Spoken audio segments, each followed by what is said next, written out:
Olá, tudo bem? Sou Débora Ayala, da Clínica de Odontologia Débora Ayala. Eu queria falar um pouco com vocês sobre a parte de clareamento, que está tendo tanta polêmica, clareamento caseiro, clareamento odontológico. Eu queria explicar para vocês um pouquinho. Como eu sou formada há 31 anos, há 31 anos que eu uso e utilizo o clareamento. No início eu comecei com uma lâmpada chamada lâmpada de xenon. Era uma lâmpada que ela aquecia o produto e deixava o dente na hora super branco. Só que nós tínhamos um agravante muito sério, que era a sensibilidade do pós-operatório, ou seja, sensibilidade pós-clareamento. Depois veio a era do laser.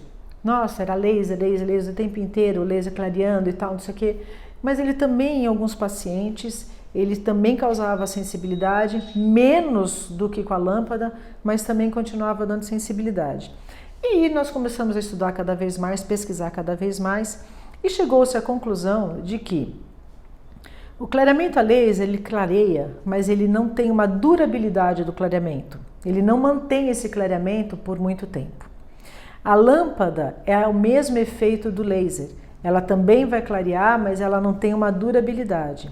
Mas o pior disso tudo é que ela dá um superaquecimento térmico na polpa. O que é a polpa? A polpa é o nervo do dente, que é a terceira camada do teu dente. A primeira é esmalte, a segunda é dentina e a terceira é o nervo, que é a polpa.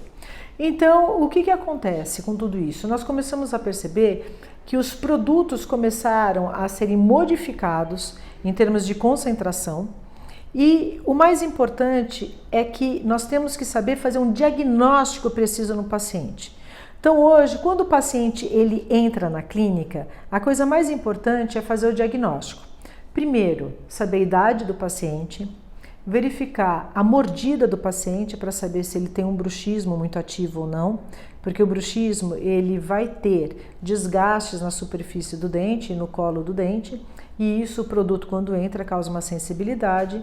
Nesse diagnóstico nós temos que ver as radiografias para saber se tem cárie ou não, porque se o produto também entra, causa uma dor insuportável, então ninguém quer causar dor num processo tão agradável que é o clareamento. A segunda grande coisa é você ver o tipo de inflamação gengival.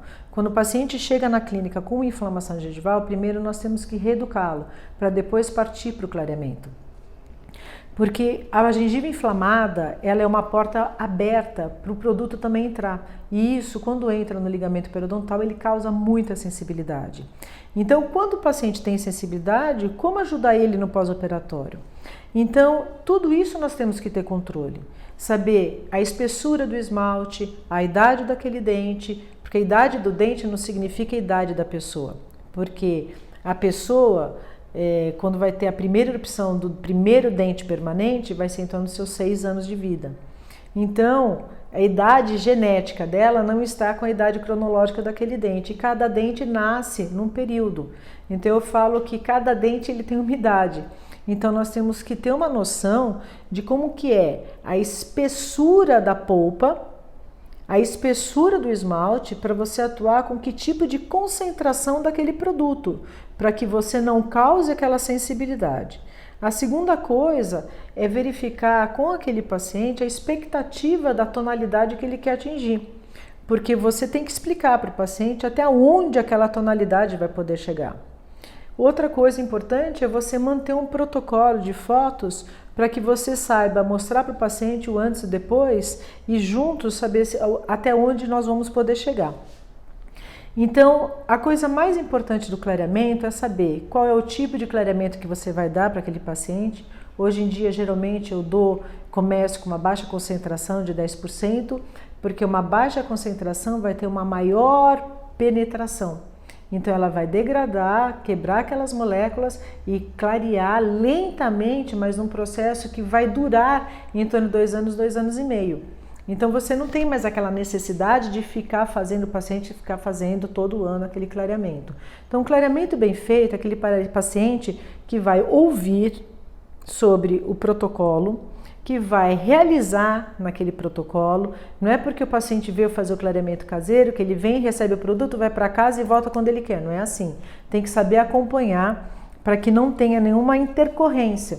Porque eu brinco um pouco, eu falo que todo paciente mente. E ele mente mesmo. Ele fala que ele usa na concentração certa, não usou, no tempo certo não usou, que ele usa na quantidade correta e não usa. Então a gente precisa ter um controle para minimizar os problemas.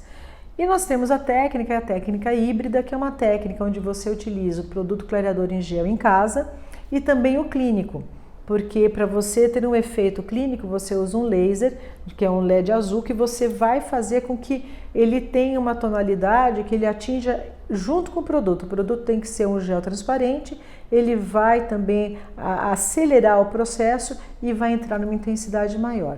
Então todos os processos são muito interessantes, desde que você saiba usar para aquele certo indivíduo, mas para que você tenha a certeza de que não vai ter nenhum manchamento, de que vai ter durabilidade e não vai ter dor pós-operatória. Clareamento não causa mais sensibilidade quando sabe se usar. É isso.